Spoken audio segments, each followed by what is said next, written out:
Bismillahirrahmanirrahim. Assalamualaikum warahmatullahi wabarakatuh. Perkenalkan, nama saya Ahmad Yusran, NIM 183134/2020. Di sini saya akan menjelaskan tentang biomekanika olahraga. Langsung saja kita ke pembahasannya. Yang pertama, konsep dasar biomekanika. Kata biomekanika berasal dari bahasa Yunani kuno, bios, yang artinya hidup, dan mechanike, yang artinya mekanika, untuk merujuk pada studi tentang prinsip-prinsip mekanis organisme hidup, khususnya gerak dan struktur. Kata biomekanika pada dasarnya terdiri dari dua bagian, yaitu bio dan mekanika. Awalnya bio menunjukkan bahwa biomekanika ada hubungannya dengan sistem hidup atau biologis. Kata dasar mekanika menunjukkan bahwa biomekanika ada hubungannya dengan analisis kekuatan dan dampaknya.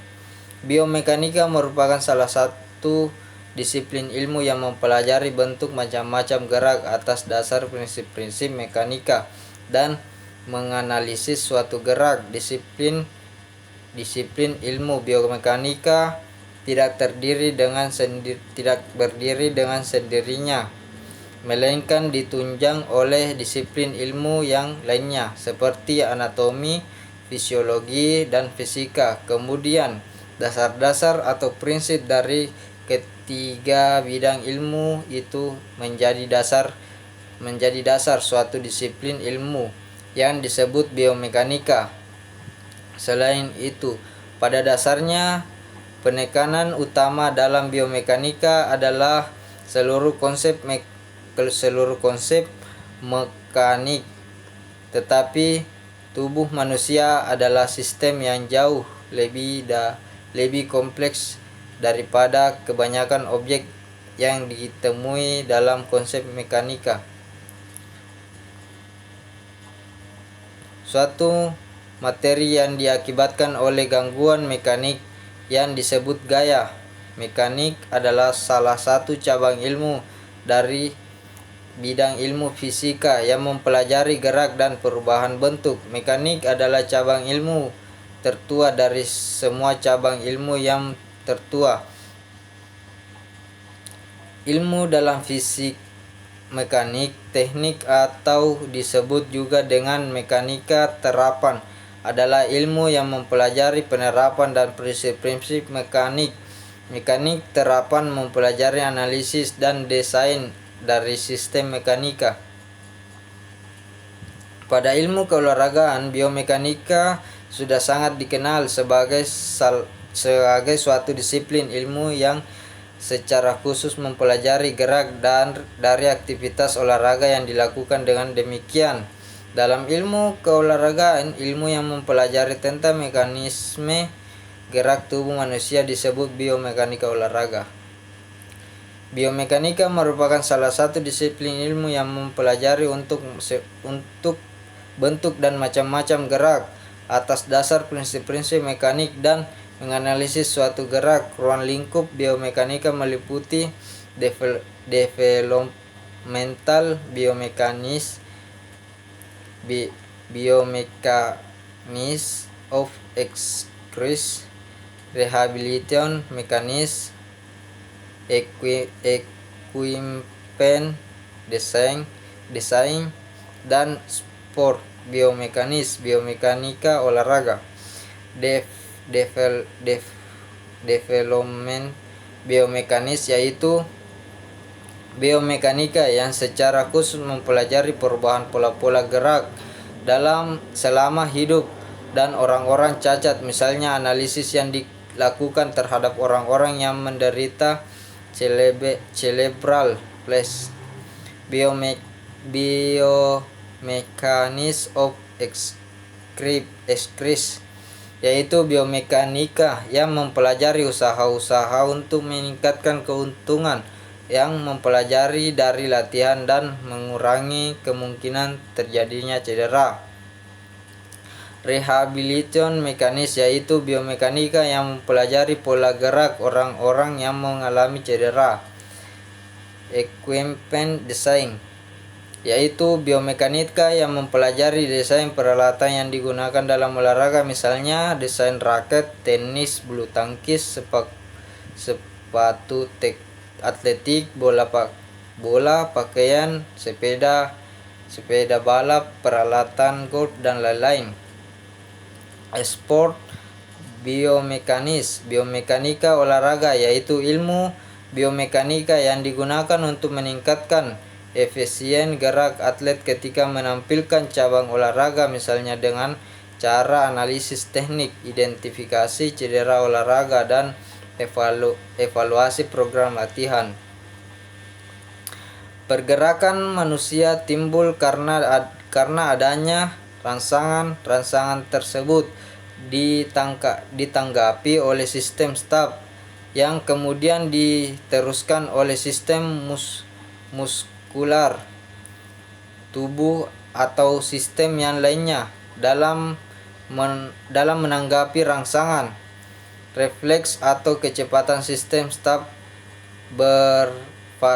bervariasi tergantung dari rangsangan yang bisa dianggap semakin sering dilatih dengan rangsangan yang sama, maka refleks tubuh terhadap rangsangan tersebut akan semakin cepat, yang disebut dengan gerak otomatis. Begitu juga sebaliknya. Poros gerak dalam pergerakan manusia terdiri dari 3 bidang, antaranya A. Bidang sagital, merupakan bidang yang membagi tubuh menjadi 2 bagian, yaitu kiri dan kanan. Bidang ini dikenal juga dengan poros enteroposterior. B. Bidang frontal atau transversal, merupakan bidang yang membagi tubuh menjadi 2 bagian, yakni depan dan belakang, dikenal sebagai coronal atau poros indiolateral. C. Bidang horizontal, merupakan bidang yang membagi tubuh menjadi 2 bagian, yakni atas dan bawah, dikenal sebagai pros melintang. 2. Mekanika linier dan angular. Kinematika adalah cabang dinamika yang berkaitan dengan deskripsi gerak. Gerak adalah aksi atau proses dari suatu perubahan posisi. Gerak adalah suatu perubahan posisi. Gerak berhubungan dengan suatu perubahan posisi dari satu tempat ke tempat lainnya, atau dari satu titik ke titik lainnya. 2 hal ini adalah dibutuhkan pada gerak yang terjadi pada ruang dan waktu. Ruang untuk bergerak di dalamnya dan waktu dibutuhkan selama gerak. Untuk melakukan studi gerak lebih mudah, kita mengklarifikasikan gerak linear, angular, atau general, dan keduanya. Kinematika yaitu membahas tentang gerak benda itu terdiri berkaitan dengan masalah ruang dan waktu tanpa melihat apa penyebab bergeraknya pada benda tersebut. Aspek yang terdapat di dalamnya adalah jarak, kecepatan waktu, dan percepatan. Misalnya dalam lomba 400 meter di trek 400 meter, jarak 400 meter, namun perpindahan mereka akan menjadi 0 meter, start dan finish pada titik yang sama. Kecepatan menggambarkan tingkat di mana tubuh bergerak dari satu lokasi ke lokasi lainnya. Rata-rata kecepatan dari tubuh diperoleh dengan membagi jarak dan waktu yang dibutuhkan, dan kecepatan rata-rata diperoleh dengan membagi perpindahan dengan waktu yang ditentukan. Misalnya seorang perenang dalam lomba 50 meter di kolam panjang 25 meter yang menyelesaikan balapan di 71 detik jarak 50 meter dan pindah 0 m. Perenang adalah kembali ke tempat mereka mulai sehingga kecepatan adalah 0/71 sama dengan 0/70 meter dan kecepatan adalah 0/71 sama dengan 0 m sama per s. Percepatan didefinisikan sebagai tingkat di mana perubahan kecepatan terhadap waktu, kecepatan rata-rata, kecepatan akhir, kecepatan awal waktu dengan berlalu. Jarak dan kecepatan pada digambarkan dalam hal dasarnya jumlah dan dikenal sebagai skalar pemindahan kecepatan dan percepatan membutuhkan besar dan arah dan dikenal sebagai faktor ketika tubuh mengalami percepatan dan sama di seluruh selang waktu. Percepatan dikatakan konstan yang seragam dan bersama berkait berlalu. Kecepatan akhir, kecepatan awal tambah percepatan kali waktu. Jarak, kecepatan awal kali waktu tambah kali percepatan kali waktu 2. Dalam kinematika sejatinya gerak hanya dua macam, yaitu gerak lurus linear dan gerak melingkar angular. Namun seorang atlet dapat bergerak dengan ketiga cara dan berbeda. Gerak biasanya linear, yaitu dalam garis lurus, bisa angular dalam bentuk rotasi, atau bisa juga bangun sama kombinasi yang disebut juga sebagai gerak, namun gerak motion. Dalam gerak kombinasi kedua gerak ini yang paling sering terjadi dan gerak angular yang paling dominan dilakukan oleh atlet. Hal ini terjadi karena gerak atlet berasal dari ayunan aksi putaran anggota tubuh ketika berputar melalui sandinya. 3. Kinetik, linear dan angular. Kinetik berhubungan dengan suatu gesekan atau gaya. Kegiatan olahraga melibatkan aplikasi gaya-gaya pada subjek maupun objek dalam suatu kegiatan olahraga. Pemahaman konsep-konsep massa, inersia, berat, torque, dan impuls memberikan fondasi yang bermanfaat untuk memahami efek dari gaya-gaya tersebut. Ketika berkaitan dengan apa yang menyebabkan tubuh untuk bergerak, kinetik berhubungan dengan suatu gesekan atau gaya. Kegiatan olahraga melibatkan aplikasi gaya-gaya pada konsep dan objek suatu kegiatan olahraga. Pemahaman konsep kinetika dilandasi oleh beberapa faktor, yaitu massa pada kuantitas atau jumlah materi yang mengisi suatu benda. Inersia adalah tahan yang menghambat aksi gerak. Inersia merupakan kecenderungan dari suatu benda untuk mempertahankan keadaan gerak pada suatu diam atau gerak dengan kecepatan konstan. Gaya merupakan dorongan atau tarikan yang beraksi pada sebuah benda. D. Berat adalah jumlah yang gravitasi yang digunakan pada sebuah benda. Karena massa karena massa sebuah benda meningkat, maka beratnya meningkat secara proporsional. Karena berat merupakan sebagai gaya, maka berat ditandai dengan besaran, arah, dan titik aplikasi titik di mana gaya berat bekerja pada sebuah benda disebut titik berat benda.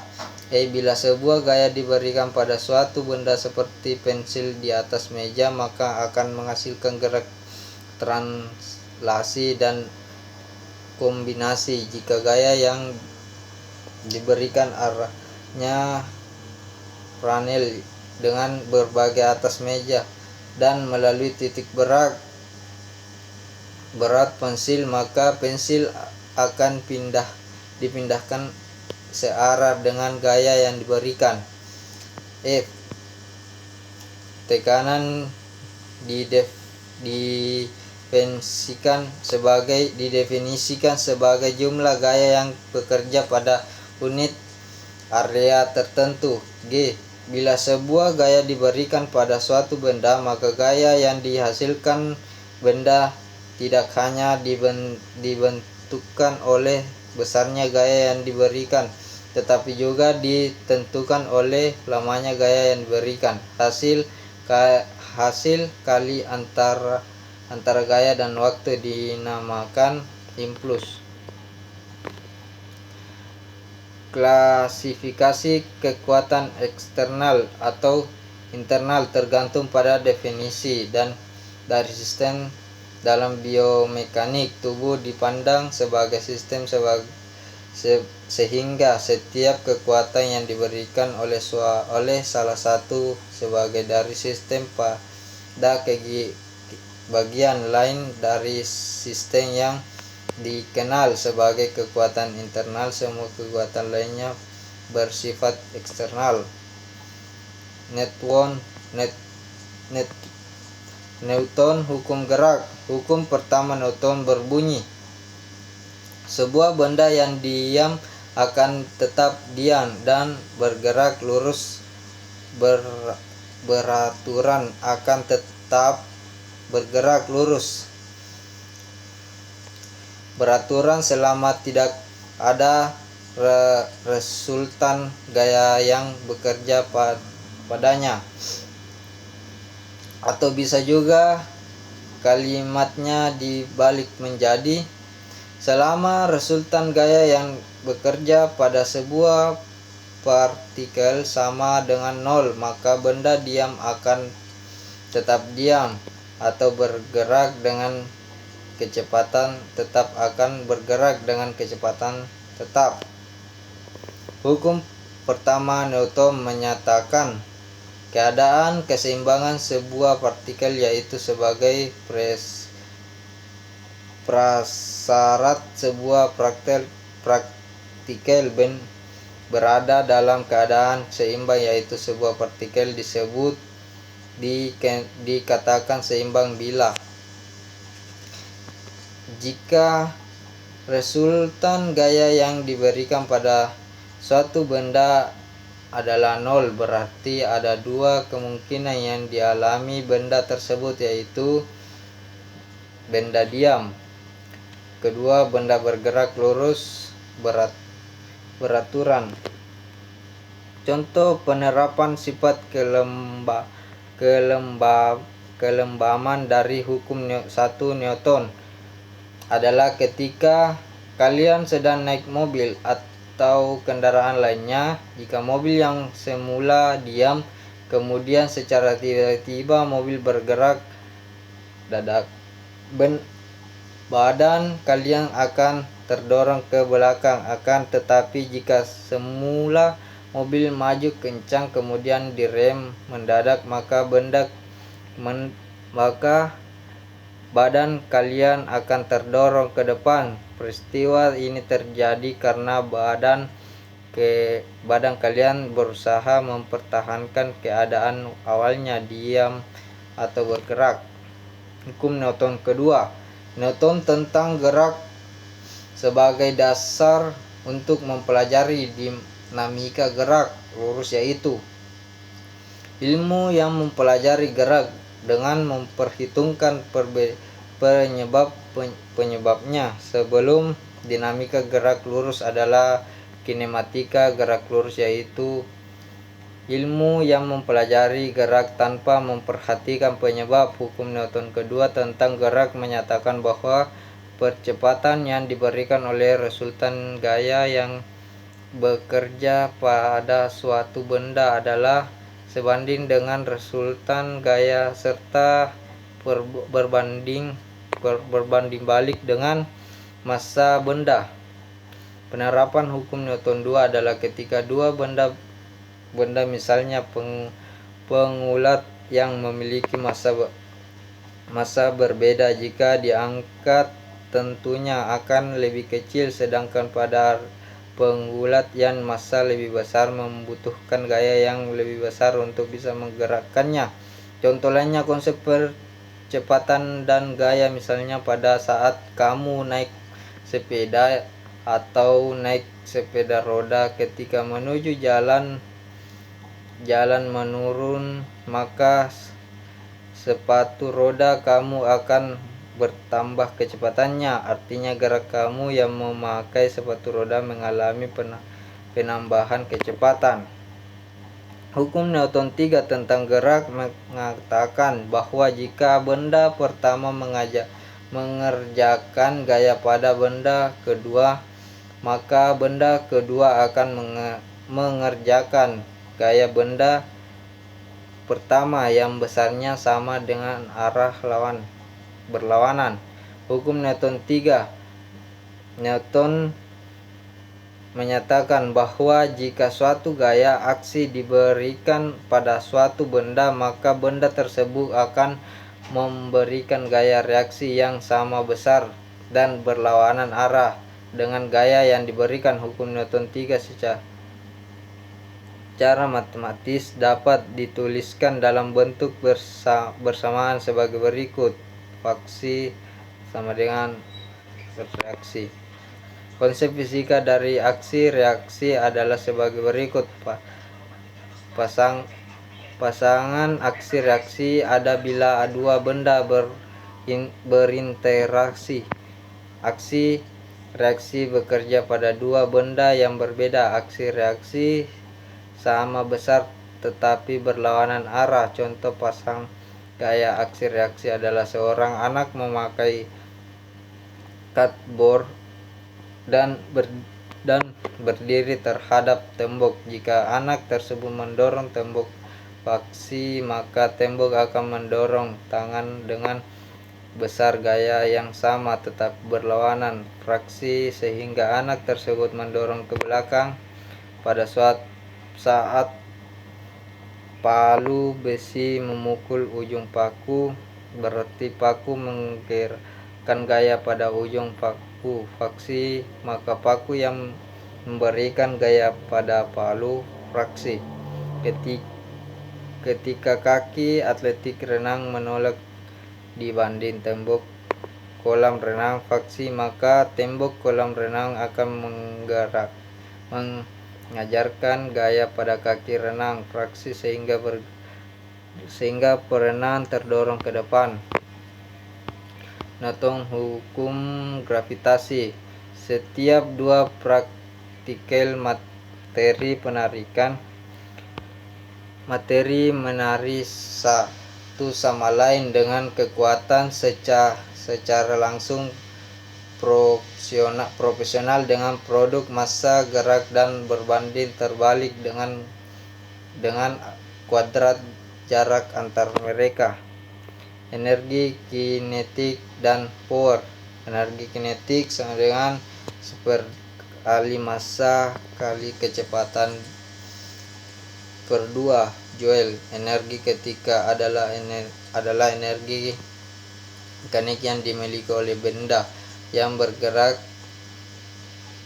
Daya didefinisikan sebagai laju mana energi digunakan atau dibuat dari bentuk-bentuk lainnya. Daya energi yang digunakan sama dengan waktu yang dibutuhkan.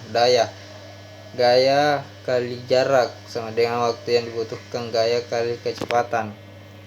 Terima kasih, mungkin itu yang sempat saya jelaskan. Kurang dan lebihnya mohon dimaafkan. Assalamualaikum warahmatullahi wabarakatuh.